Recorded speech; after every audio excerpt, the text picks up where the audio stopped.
Welcome back, guys. It's your boy KIDSTATIIC. I'm back with another video. Today we'll be reacting to Ready or Not Changed Me. And I can agree, it has changed me as well. The game is phenomenal, and I've been having so much fun playing it so far. So let's get into the video. As someone who has played Call of Duty pretty much my entire life, I'm used to fast-paced shooters where it's all about reaction time and moving around as fast as possible and not really thinking about what you're doing. However, back in 2019, there was this little game called Modern Warfare. Not sure if you heard of it, but there was one mission in particular that really stood out to me and just about everybody else, and that was Clean House. This level was unlike anything we've ever seen in the franchise. It takes place in a townhouse in Camden Town, which is occupied by a terrorist cell responsible for one of the terrorist attacks in a previous mission. You got an M13, night vision goggles, and you have to clear out the building room by room, but making sure not to hit the more innocent residents in the house. But the atmosphere, sound design, and music in the level just add a lot of tension that honestly we've never seen before in Call of Duty. But when I was playing the mission, I couldn't help but think, man, I wish we had an entire game with missions that were just like this. And then I found out about Ready or Not.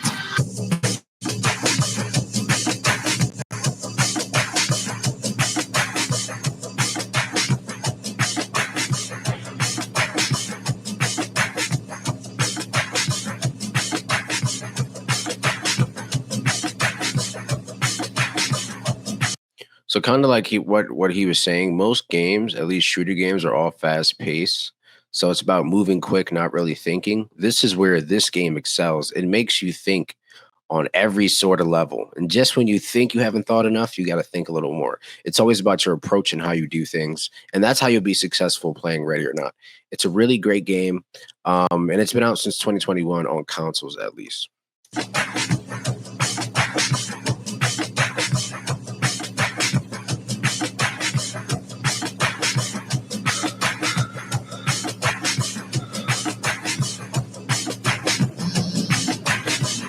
Ready or Not thrives on control and fear, and it's the first time I've actually played a shooter that made me genuinely nervous to actually shoot my gun. This game is not a run and gun experience. You don't want to rush in guns blazing because that's how you'll die, and trust me, it'll be fast. The game demands your patience, precision, and for you to have a constant awareness of your surroundings. Every mission may start with a briefing, but once your boots on the ground, it's up to you to interpret that intel and act accordingly. Yes, and you have to pretty much process every situation differently. A lot of NPCs react spontaneously just like that as you're trying to figure out, well, what should I do?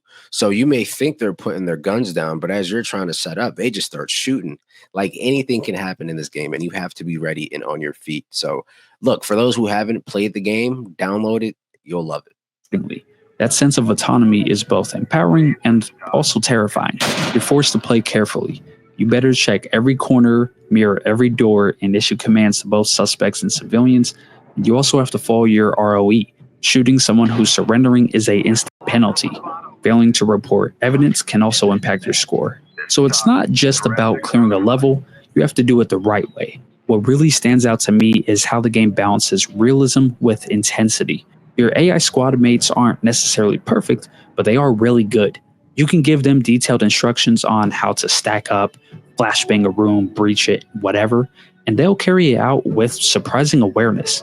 But if you start to get lazy or a bit careless with your orders, or tell them to move into a room that you haven't necessarily checked, they can pay the price for it. So once you add all of these elements together, you have a pacing that really sets this game apart from other shooters.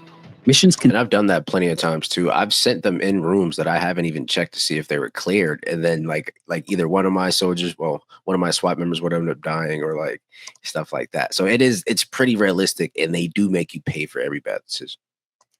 Take 20 to 30 minutes, if not more, depending on your playstyle.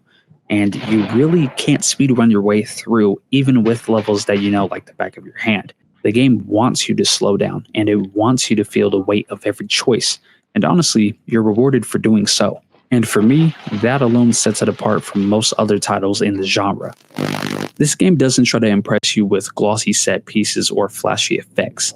Its visual strength comes from how grounded and lived in everything feels. The game's environments are gritty, claustrophobic, and full of anxiety inducing details. Whether you're clearing a rundown apartment, a school, or a nightclub, everything looks and feels real. And this isn't just in terms of fidelity, but how the spaces are built. Hallways aren't conveniently sized for cover and safe spaces. They can be narrow, awkward, and cluttered with debris, and depending on the lighting, you might not even be able to see into them. Every room has a realistic and unpredictable layout. There can also be furniture scattered all over the place to give suspects cover. Every door in this game can be locked, booby-trapped, or flung open at a moment's notice by someone, whether that's a suspect or a civilian. Every space could hide danger, and most of the time, you won't see it until And it's that is something that you definitely need to be careful of. There's plenty of times where I was walking in the rooms and there were suspects who were coming out of rooms as I was either like checking under the door to see if anybody was there, or I was actually like getting ready to go into the room. They would come out the room. So yes, the NPCs are realistic. It kind of reminds me of like Red Dead Redemption NPCs. Like that's the type of detail that they have. too late. Lighting plays a huge role in this game. Many of the interiors are poorly lit, casting long shadows and creating blind spots to hiding your paranoia. If you approach a stairwell and all you have is a single flickering light bulb, you might want to completely change your approach. So before each level, you really want to look and see what's going on. If a level takes place maybe at sunset, you might want to just bring in some flashlights just in case there's some dark areas. Maybe a level takes place at night, in which you're going to want to probably take in some night vision so that way you can actually see what's going on. But beyond how these levels look, it's how they tell stories that makes them exceptional. The environments are packed with detail that helps you understand what happened before you got there, such as blood trails, abandoned phones, kicked over chairs, and none of it really feels randomly placed. You can tell when a struggle occurred. You can tell when someone left in a hurry. You don't need dialogue or exposition. Just looking around and taking in the scene can tell you everything. A great example of environmental storytelling is the police station. You'll find bulletin boards filled with missing person flyers, case files, and other notes. You can poke through lockers, overhear quiet conversations, or sit in on therapy sessions. And it's not just set dressing, it builds a world around you, a real world, one where what happens on missions can follow you back home. Whereas other games use the visual design to create spectacle, this game uses it to build immersion. Comparing it once again to something like COD, each map in that game is designed for movement, flow, and balance. Everything is optimized for fast gameplay. Well, most of the time. Ready or Not's levels are designed for realism first and gameplay second. And that might frustrate some players. Hell, it frustrated me at first. But once I understood it and started to engage with it more, it made every step feel unpredictable and dangerous and really started to make me understand what this game was really all about. The game's visuals and level design aren't just there to support the gameplay, they damn near are the gameplay. They shape how you think, how you move, and how you react. And they do it without ever even needing to shout in your face for attention. If the visuals and level design lay the foundation for immersion, the sound design in Ready or Not is what brings it to life. And more often than not, it's what makes it feel so terrifyingly real. From the moment you start a mission, every noise matters. Footsteps will echo differently depending on the surface and even what someone is wearing. For example, on Neon Tomb, a lot of the time the suspects they're wearing boots or maybe tennis shoes. These will sound normal to you, but sometimes you can hear a faint clicking sound, maybe from a woman wearing heels. And throughout the game, you'll get more subtle cues like this about where suspects or civilians might be hiding. Muffled cries behind a closed door might tip you off to a hostage in distress. If you open the door and hear a sudden metallic click, it could just mean you triggered a trap and you probably don't have long before it's game over. You're constantly listening for clues, and when your life depends on it, the sounds become a central part of your strategy. Gunfire in this game is thunderous, it's terrifying, and it will scare the shit out of you. It is raw, harsh, and concussive. It will echo and bounce off walls, leaving your ears ringing. Commands in this game aren't just generic callouts. They're context sensitive and delivered with urgency that reflects the gravity of the situation. Civilians will plead with you, suspects will shout at you, and sometimes the silence in a room is louder than all of it combined. That tension, where your ears strain to hear even the smallest movement, makes the quiet moments of this game some of the most intense. Even outside of missions, the ambient audio in the police station deserves praise. You'll have officers typing at their desks, quiet conversations in the background, and the hum of fluorescent lights. It all reinforces that feeling that you're part of a real functioning department. It's immersive without being distracting, giving weight to the moments in between missions. And in a game where making the wrong move can cost lives, the audio design isn't just impressive, it's essential. Just like the visuals and level design, it forces you to slow down, to listen, and to think before acting. And in doing so, it creates a pressure that not just visuals can do alone.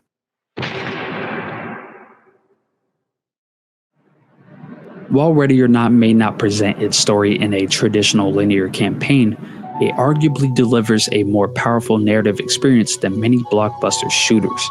The game's storytelling is deeply rooted in realism, subtlety, and environmental design, relying on the player's observation and emotional engagement rather than scripted cutscenes or dramatic monologues. And this narrative style mirrors the methodical, high stakes nature of the gameplay itself.